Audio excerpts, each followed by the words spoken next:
ED সূত্রে দাবি পুরো দুর্নীতির মাস্টার মাইন্ড দ্রুত অয়নশীলের ডায়েরিতে এমএম বলে সাংকেতিক নাম লেখা রয়েছে। আর সেই সূত্র ধরে শনিবার মদন মিত্রের বাড়িসহ বিভিন্ন ঠিকানায় তদন্তকারীরা অভিযান চালান। 13ই জুন সন্তোষপুরের একটি ক্লাবেও চলে তল্লাশি। ইডি সূত্রে দাবি ওই ক্লাবের সভাপতি থাকাকালীন ক্লাবের অ্যাকাউন্ট থেকে মদন মিত্রের ব্যাংক অ্যাকাউন্টে বড়সড় লেনদেন হয়। সেই টাকার সঙ্গে পুরসভায় নিয়োগ দুর্নীতির কোনো যোগ আছে কিনা তা খতিয়ে দেখতে ক্লাবের নথিপত্র দেখেন ইডি আধিকারিকরা।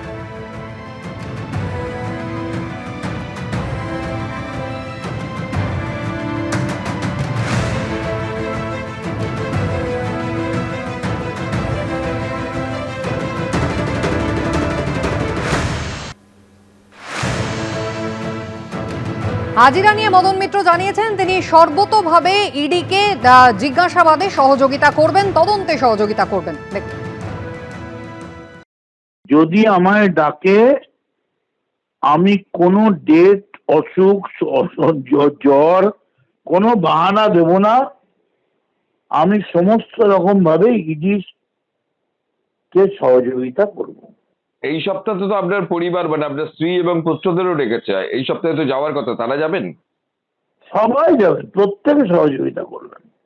সেন্ট্রাল গভর্নমেন্ট এজেন্সি অফিসিয়াল আমাকে ডাকলে আমরা ফুল সাপোর্ট দেবো।